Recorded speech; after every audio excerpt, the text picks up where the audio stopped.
UP classes में आपका स्वागत है। जैसा कि मैंने आपको बताया था कि हम पूरा का पूरा सिलेबस जीके का यहाँ पर करने वाले हैं। इससे पहले वीडियो जो मेरा पार्ट 1 थी वो पार्ट 1 भारत और उसके पड़ोसी देशों से संबंधित थी, उसको हम आगे करते हुए पार्ट 2 लेकर के मैं आया हूँ। तो आगे हम पढ़ते हैं बांग्लादेश से लगने वाले भारत के राज्य। तो बांग्लादेश से लगने वाले भारत के राज्य कौन कौन से हैं? असम, मेघालय, त्रिपुरा, मिजोरम तथा पश्चिम बंगाल। अब इनको एक एक को मैं मैप पर भी बताने की कोशिश करूंगा। अगर जो आप मैप देख पा रहे हैं तो यहाँ से आप देखिए, मैंने कहा बांग्लादेश से लगने वाले भारत के राज्य असम, मेघालय, त्रिपुरा, मिजोरम तथा पश्चिम बंगाल। अब मैं यहाँ से बताऊंगा आपको, ये बांग्लादेश है, आपको दिखाई दे रहा है। बांग्लादेश से कौन कौन से राज्य लग रहे हैं? पश्चिम बंगाल, मेघालय, असम, त्रिपुरा और मिजोरम। तो यहाँ से आप देखिए पूरा का पूरा मैप से भी आप साथ में पढ़ते चले जाइएगा, तो आपको क्या होगा, आपको रटने की कोई भी जरूरत नहीं पड़ेगी। उससे आपको अच्छे तरीके से मेमोराइज भी रहेगा, याद रहेगा। अब आगे चलते हैं। म्यांमार से लगने वाले भारत के राज्य अरुणाचल प्रदेश, नागालैंड, मणिपुर और मिजोरम। अब इनको भी मैं मैप की हेल्प से बताना चाहूंगा आपको। देखिए ये हमारा अरुणाचल प्रदेश है और यहां से स्टार्टिंग होती है म्यांमार की। अब म्यांमार जो है ये पूरा म्यांमार कवर करता है। अरुणाचल प्रदेश ऊपर है, नागालैंड ये इस साइड में दिखाई दे रहा है आपको, मणिपुर क्योंकि लिखा हुआ उसमें, और ये मिजोरम। तो यानी कि 1 2 3 4 राज्य म्यांमार से भारत के लगते हैं, ये आप ध्यान रखिएगा। अब भूटान से लगने वाले भारत के राज्य सिक्किम, पश्चिम बंगाल, असम, अरुणाचल प्रदेश। देखिए ये भूटान है, भूटान से कौन कौन से राज्य लग रहे हैं? सिक्किम, आप इधर भी देखते रहिएगा, सिक्किम। अब यहां से पश्चिम बंगाल, जो पश्चिम बंगाल बहुत ही छोटा सा पार्ट इसको टच करता है। आप जब अपना मैप देखेंगे, हो सकता है आपको यहाँ से थोड़ा क्लियर ना दिखाई दे रहा हो, तो आप अपने एटलस की हेल्प लेकर के इसको देख सकते हैं। तो यहाँ से देखिए सिक्किम, पश्चिम बंगाल, असम, अरुणाचल प्रदेश। तो भूटान से सिक्किम, पश्चिम बंगाल, असम और अरुणाचल प्रदेश ये भारत के राज्य हैं जो भूटान से लगते हैं। भारत की मुख्य भूमि की तटीय सीमा की लंबाई, अगर जो मुख्य भूमि की तटीय सीमा की लंबाई की बात करता हूं तो वो 6100 किलोमीटर है। लेकिन वो कह रहा है कि मुख्य भूमि की तटीय सीमा की लंबाई, तो तटीय सीमा की बात कर रहा हूं, जो यहाँ से पूरा ये वाला एरिया और ये गुजरात तक का जो एरिया है, ये गुजरात तक का जो एरिया है ये पूरा 6100 किलोमीटर बैठता है। लेकिन अगर जो मैं बात करता हूँ द्वीपों से भारत के 2 द्वीप आप सभी जानते हैं कि भारत के 2 द्वीप कौन कौन से हैं? एक भारत का द्वीप है अंडमान एंड निकोबार और एक भारत का जो द्वीप है वो है लक्षद्वीप।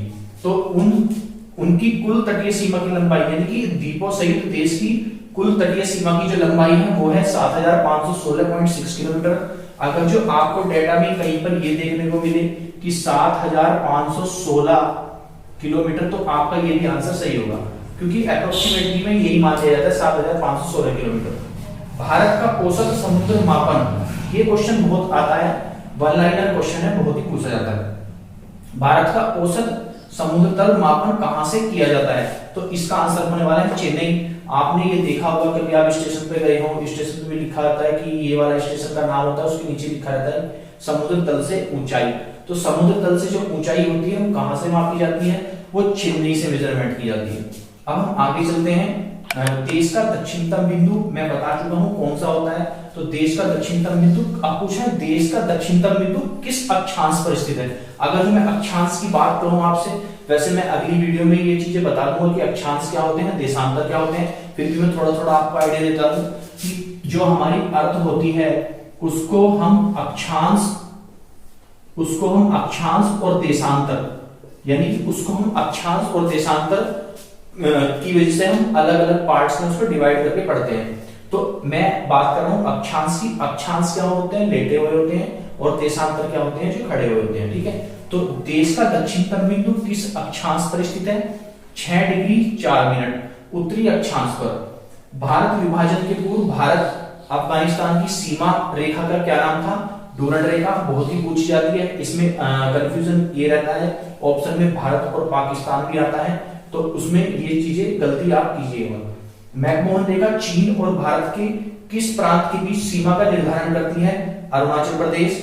भारतीय मानक समय रेखा किन राज्यों से होकर गुजरती है? अब मैं मानक रेखा की आपको बताऊं तो मानक रेखा होती क्या है, यानी कि इसी मानक रेखा के आधार पर भारत का जो समय है वो सेट किया गया है। तो ये भारतीय मानक रेखा जो है वो किन राज्यों से होकर गुजरती है?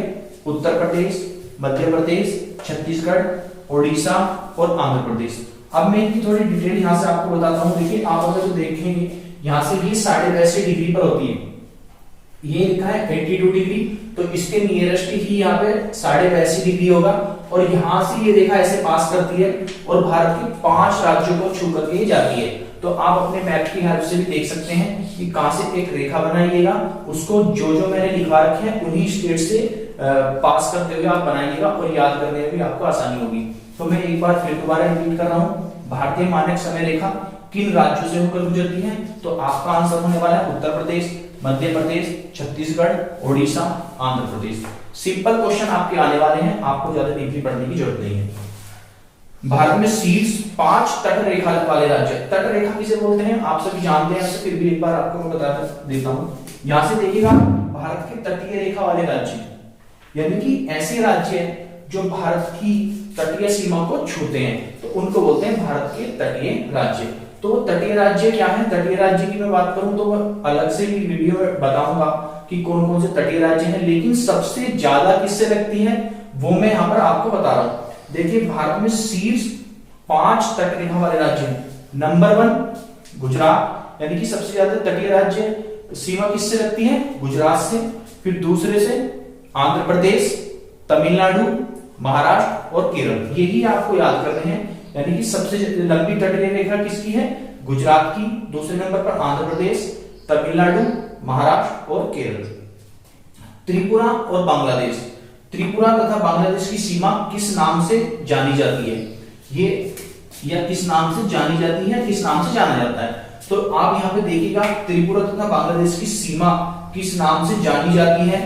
ये यहाँ पे सही कर दो, किस नाम से जानी जाती है? शून्य रेखा, यानी कि जीरो लाइन भी इसको बोलते हैं। तो ये क्वेश्चन बहुत आता है, बहुत ही कम चांसेस होते हैं कि ऐसे क्वेश्चन ना आए। इतने इस तरह के क्वेश्चन आपको जरूर देखने को मिलेंगे, क्योंकि आपके वन लाइनर क्वेश्चन आते हैं तो ये क्वेश्चन डाल सकता है। और मैं आपको बताना चाहूंगा, आपको जितनी भी, वैसे तो मैं आपको सारी बताऊंगा यहाँ पर, आप भी पर्सनल की तैयारी कर रहे हैं तो आप एक चीज का ध्यान रखिएगा, जितनी भी बाउंड्री है अपनी, जितनी भी बाउंड्री है वो सब याद करनी है, कौन कौन सी बाउंड्री किस किस देश के बीच है, ये ध्यान रखना है।